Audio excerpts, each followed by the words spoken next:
બેટી બચાવોના ધ્યેયને જે આપણે સાર્થક કરવા માટે નીકળ્યા છીએ એના માટે આપણે ફિમેલ એન્ટ્રી તો ફ્રી કરી જ છે. આજે 10 વાગ્યા સુધી ફિમેલ એન્ટ્રી ફ્રી હતી. એ સિવાય આપણે આમાંથી સિલેક્ટિવલી 5 કપલને ઉપર બોલાવશું જેની ત્યાં ફિમેલ ચાઇલ્ડ છે ને એ લોકોને મોમેન્ટો આપીને એનું સન્માન કરશું કે એણે ફિમેલ ચાઇલ્ડને અહીંયા અવતારીને એને દુનિયા જોવાનો મોકો મળ્યો. એના માટે આપણે એ લોકોને મોમેન્ટો આપશું અને આ રોજની એક્ટિવિટી છે. It's not only for this day. એ રોજે રોજ એ એક્ટિવિટી આપણે કરશું અને એના માટે ઘણા બધા લોકો અહીંયા નામ લખાવવા આજે પણ આયા, તમે જોયું હશે. એટલે એમાંથી સિલેક્ટિવલી કોઈ પણ વિનર એક બબ્બે નામ બોલશે. એ રેન્ડમલી 5 જણને આપણે ઉપર બોલાવીને એ લોકોનું સન્માન કરશું. બચાવો જે સોંગ હતું તે બહુ જ યુનિક હતું, મજા આવી સાંભળવાની. અને નવરાત્રી ફેસ્ટિવલ અમારા બધાનો ફેવરેટ છે, સ્પેશિયલી અમારા ગ્રુપનો. અને તૈયારીઓ લગભગ અમે લોકો 4 મહિના પહેલેથી સ્ટાર્ટ કરી દઈએ છીએ. ઇવન વર્કિંગ આવર્સ એટલે જોબવાળા છે બધા, સ્કૂલ્સના છે, કોલેજના બચ્ચાઓ છે, તો પોતાનો સ્પેશિયલ ટાઈમ કાઢીને અમે લોકો પ્રેક્ટિસ કરીએ છીએ.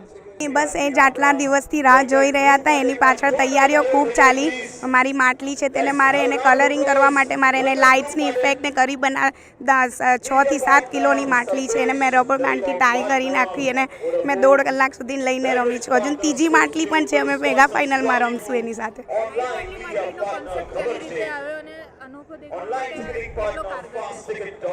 મારે માતાજીને લઈને રમવું હતું એટલે મેં માટલી બનાવી. એના માટે જ મેં ખાસ એ કર્યું કે કંઈ નહીં થાય તો કંઈ નહીં, રહીને કલાક પણ રમીશ તો લાગશે કે માતાજીની સાથે મેં રમી લીધું. બસ ખૂબ ભણાવો છોકરીઓને ને એ લોકોને પ્રોત્સાહન આપો જેથી કરીને અમારા જેવા આગળ વધે ને અમે પણ એક ગૌરવ થઈએ. એના માટે અમે એ કહીશું કે બચાવો બેટીને. જ્યારે આ પહેલી વખત અમને આ પ્રોગ્રામ અહીંયા મળ્યો ડેસ્ટિનીમાં કરવાનો અને નવરાત્રિમાં આવો સુંદર મજાનો થીમ હતો, નોબલ થીમ હતો કે બેટી બચાવો. આજકાલ જે ભ્રૂણ હત્યા થઈ રહી છે, જે દીકરાના મોહમાં છોકરીઓને ગર્ભમાં જ એમને મારી નાખવામાં આવે છે, તો અમે લોકોએ એવું વિચાર્યું કે આ વખતે નવરાત્રિમાં આવી સુંદર એક મનોરંજન સાથે એક સુંદર મજાનો થીમ લોકો સુધી એક સંદેશ પહોંચે એના માટે અમે લોકોએ પ્રયત્ન કર્યો.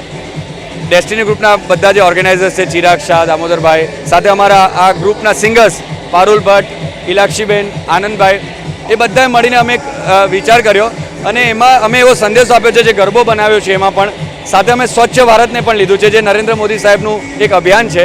તો સ્વચ્છ ભારત, સુંદર ભારત અને સાથે બેટી બચાવોનો થીમ એ રીતે અમે આખું આ લીધું છે અને એ રીતે ગરબાઓ લીધા છે કે માડીના ગરબામાં બેટી પોકાર કરે છે કે મને બચાવો, મારી જરૂર છે.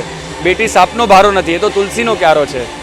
એટલે આ રીતે અમે આખું લીધું છે અને 10 દિવસ અમે ઈચ્છીએ છીએ કે અલગ અલગ અમે બેટી બચાવોના ગરબા લઈએ.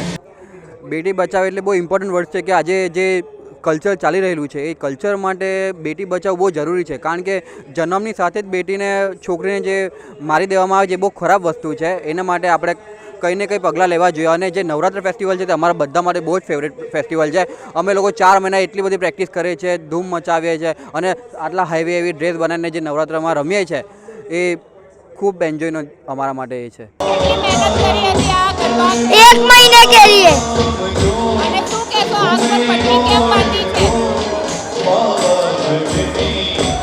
રમવા માટે.